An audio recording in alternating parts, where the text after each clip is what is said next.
Hey there, movie fans. Buckle up because today we're delving into an American action sci-fi movie from 2012 titled Looper. It revolves around present-day contract killers called loopers sent back through time by criminal syndicates from the future.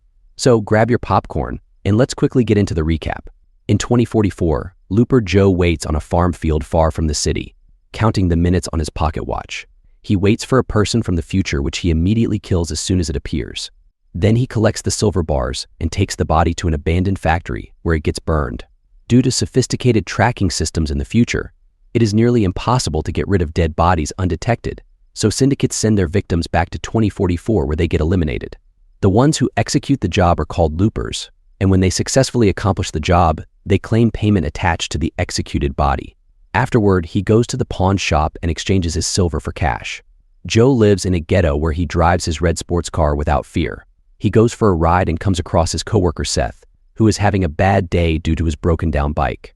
Joe offers him a ride, and on their way, Seth keeps showing off his telekinesis by making a coin float. The duo makes it to a club where they get special access through the back because of their identities. Joe meets up with Susie, who is in the naughty business. In a secret room, a bunch of loopers gather, and Joe learns his coworker, Zach, just closed his loop. If a looper survives until 2074, the syndicate sends him back to be killed by their younger selves. This is known as closing the loop. Then the payment is made in gold bars to mark the end of the contract.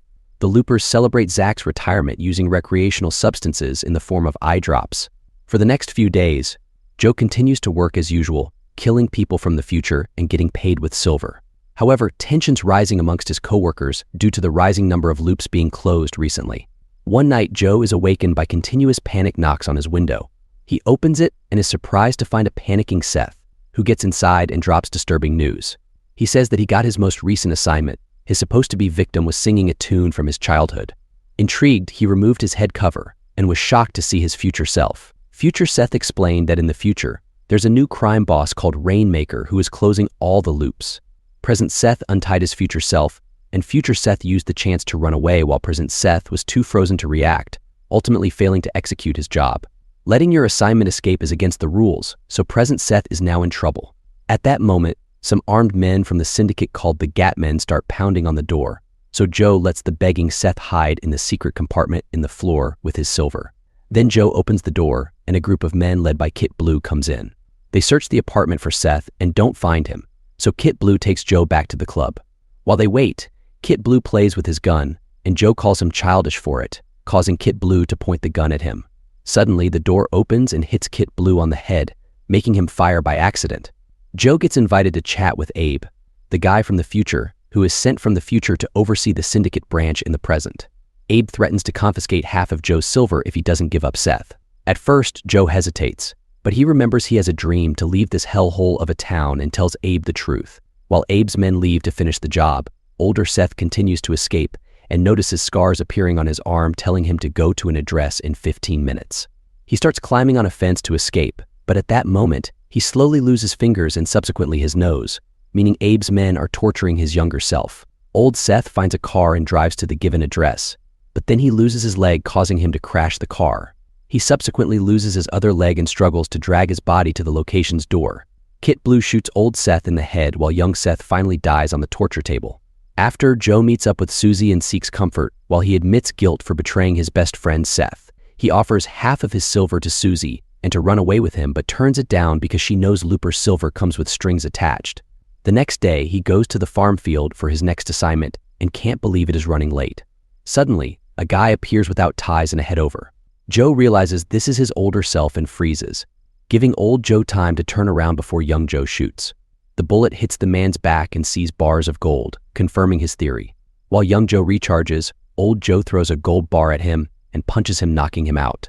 Hours later, young Joe wakes up and finds a note in his pocket that says, "Hop a train out of town and run."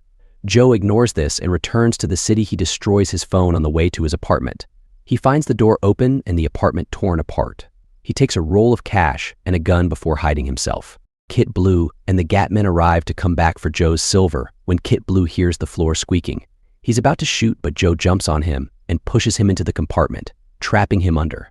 Kit Blue opens fire from below, and more of the Gatmen arrive, so Joe jumps through the window and tries going down the fire escape. Unfortunately, he slips and falls on top of a car, falling unconscious. In another timeline, Joe does kill his future self. With his contract over, he travels the world partying and becoming a hard addict. Eventually, he runs out of money and starts working as a hitman to maintain his lifestyle. As years pass, he gets old and becomes future Joe. He eventually meets a beautiful woman at a party and subsequently marries her. 2 years down the line, the woman transformed his life for the better. He manages to leave his addiction and is living a more peaceful life. 5 years later, in 2074, the Rainmaker's crimes are all over the news. Joe wakes up one morning with a weird number combination written on his palm. Suddenly, a bunch of men from the syndicate trespasses in his house, wanting to capture him to close his loop. They killed his wife and burned his home before taking him to send him back to 2044. Later, in an abandoned building, the Gatmen prepare Joe for his execution back in time. However, old Joe manages to take them down despite his disadvantage. He looks at the time machine, and instead of running away, he decides to take a ride back in time on a mission. Old Joe appears in 2044, where he knocks down his younger self and takes his truck to the city. He goes to a store to get food and medicine using his gun as a threat instead of paying. Then he starts getting visions from young Joe's actions, seeing him destroy his phone. With these visions, old Joe starts tracking his younger self, who is about to return to his apartment. Old Joe sees Abe's Gatmen, and as they enter to abduct young Joe, he shoots their driver and takes the guy's gun. Young Joe falls from the apartment, and old Joe shoots and kills the guy in pursuit, before taking the young Joe away. Back in the Loopers' headquarters, Abe is disappointed with Kit Blue, who swears he'll get Joe. But Abe is not convinced he can, so he orders his other men to capture both Joes and devises a plan. Moments later, young Joe wakes up at the train station, who is still adamant to escape. Meanwhile, old Joe breaks into a library and searches for the numbers written on his palm on a database. He learns about 3 different babies whom he believes could be the Rainmaker. He takes a printout and starts his hunt for the babies to eliminate them. On his way out, young Joe delivers a message to old Joe through scars, asking him to meet at a diner. The next day, the 2 Joes finally have a peaceful meeting. They ask for the same dish, and young Joe explains the old Joe should die to let him live the life he earned. Old Joe dares young Joe to shoot him, but he refuses. So old Joe shares the story of how his wife saved him from addiction, sticking to his side during the hardest moments. The day the syndicate came to his house, the men saw her by the window and killed her. Old Joe tried reaching for her, but the men quickly chased him down. Moreover, old Joe starts talking about the Rainmaker, who is behind mass executions and vagrant purges in the future. In just 6 months, he took control of the 5 major syndicates, yet rumors say he works alone. Nobody knows his face or his real identity. The Rainmaker is closing all the loops. Before dying, a looper friend of Joe's called him to give him the strange numbers as a clue. Old Joe shows his younger self the map, explaining he's come to find the Rainmaker and kill him while he's still a child, to prevent his wife's death.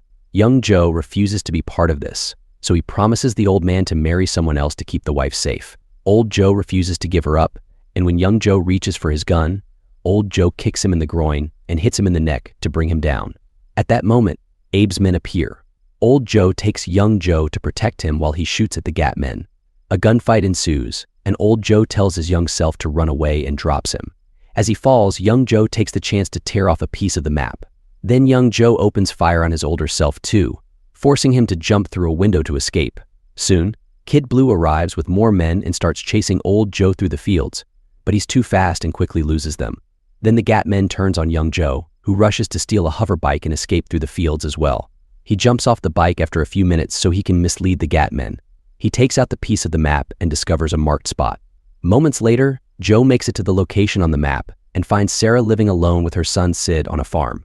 When Sarah sees him sneaking around, she goes out with her shotgun and threatens to kill anyone who approaches her house. So Joe decides to stay hidden in the field for now. He watches the house for hours and soon starts feeling sick due to drug withdrawal. Meanwhile, Abe scolds Kid Blue for his failure, takes his gun, and breaks his hand with a hammer. In the evening, Sarah hears a noise outside and sees the barn light on. She takes her shotgun before turning the light off. She becomes suspicious and fires a warning shot in the air. As she walks back, she trips, so Joe comes out of hiding to help. Young Joe thought it was old Joe, but it turns out to be a beggar asking for food. Then Joe throws up and finally collapses, but Sarah slaps him to keep him from passing out. Sid comes out too and shares his water with him. Back in the city, the police are looking for both Joes, so old Joe hides himself in the sewers. He starts seeing visions of Sarah slapping young Joe, so he takes his wife's picture and concentrates on it to distract himself. The next morning, Joe wakes up handcuffed in the barn. Sarah comes over and gives him the keys while holding him at gunpoint, asking him to leave. Joe refuses and shows her the map with the numbers, which leaves Sarah in shock. She immediately shoots him in the shoulder and asks for an explanation, causing a scar to appear on old Joe as well. Sarah already knows what a looper is, so young Joe explains that his future self is on the prowl hunting for 3 children, as one of them will be the rainmaker in the future. In return, Sarah explains that the numbers are Sid's birthday and the med code of the on the other hand. Old Joe finds the first kid, and after some hesitation, he shoots him. Then he rushes out of the house and takes a moment to have a breakdown after killing an innocent child. In the evening, AB's men find Joe and start chasing him through the city, so he runs through an alley and escape. Kid Blue uses a radio to spy on the police's transmissions and gets Joe's location too. Back to Sarah. She agrees to let young Joe stay for extra protection as she tends to his wounds. While Sarah sleeps, Sid asks Joe to play with him and shows him his frog toys which he's connected to make them communicate. To Joe's surprise, Sid divulges that Sarah isn't his real mother and that he remembers his real mom died. The next morning, Joe gives one of the frogs to Sarah and shares what Sid said.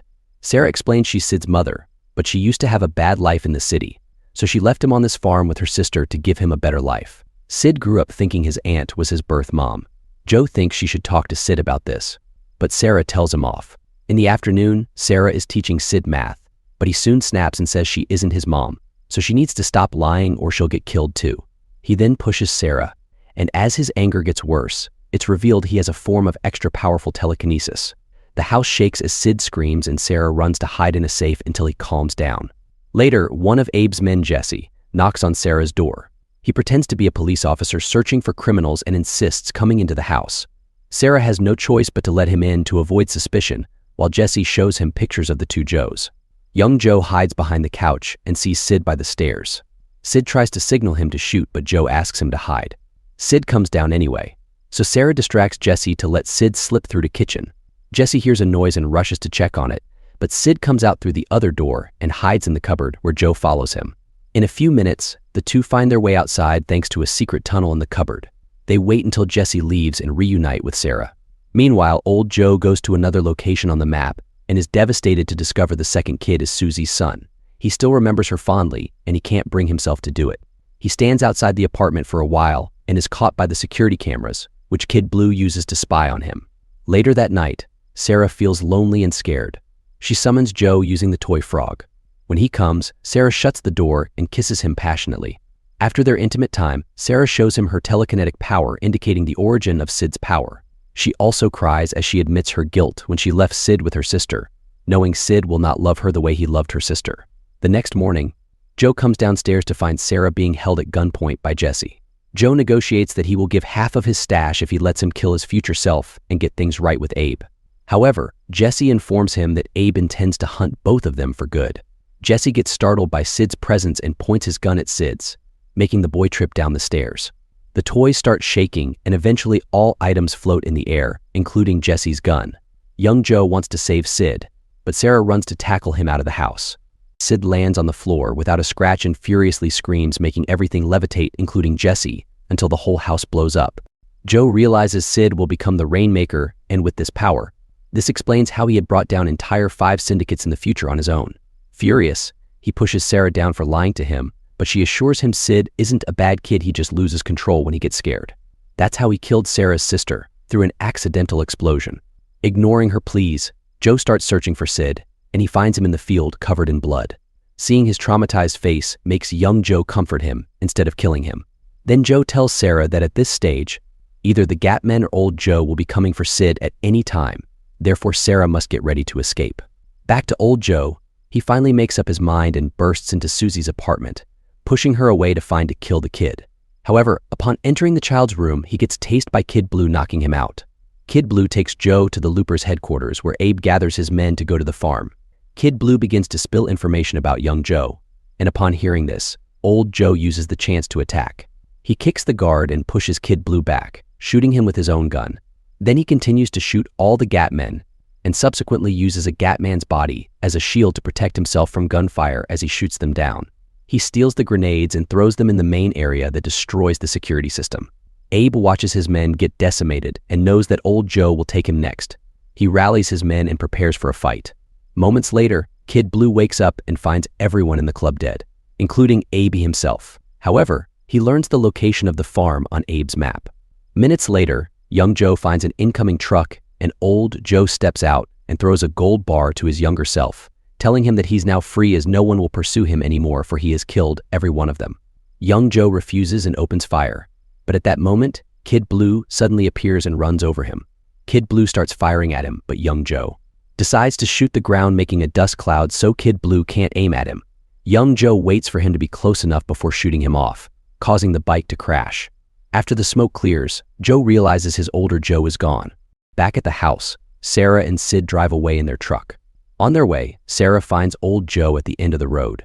As he opens fire, Sarah speeds up to try to run him over. Sid panics and gets terrified, activating his powers. As a result, the truck flips over and crashes. The two survive and start running towards the field while old Joe goes after them. Old Joe manages to hit Sid on his cheek, making him angry. The kid begins to unleash his powers again, making Sarah and Joe levitate up in the air and sending a shock wave that hits younger Joe as he approaches. A desperate Sarah begins talking sweetly to her son, telling him how much she loves him. Soon, Sid calms down and turns his power off. Sarah runs to reunite with Sid and asks the boy to run. Old Joe aims his gun at Sid, but the mother and Sarah emerges to protect his young from danger. Young Joe watches this and realizes something. Old Joe shooting Sarah is what will traumatize Sid and will subsequently turn him into the Rainmaker. To finally break the circle of revenge, young Joe decides to self-delete, making old Joe disappear. Afterwards, Sarah takes care of Sid's injury and puts him to bed. Then she returns to the scene of the crime where she finds all the silver bars. She learns what young Joe had done for them and mourns for the man who has given them a second chance. Thank you for watching.